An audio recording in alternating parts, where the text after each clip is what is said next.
So yan guys, na magluluto ako ngayon na adobong manok. Native po siya guys. Yan. Kompleto ricados na po yan lahat guys. Lagyan ko lang ng tuyo. Yan. Mayroon na yung mga laso na garlic, tsaka lemongrass, calamansi. Kompleto ricado na po yan. Ayan guys, lagyan ko ng black sauce siya guys.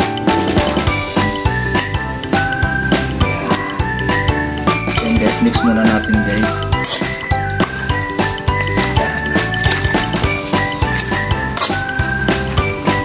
Tapos, lagyan natin ng Sprite guys para lumambot siya. Sprite, lagyan natin ng Sprite. Ayan, Sprite.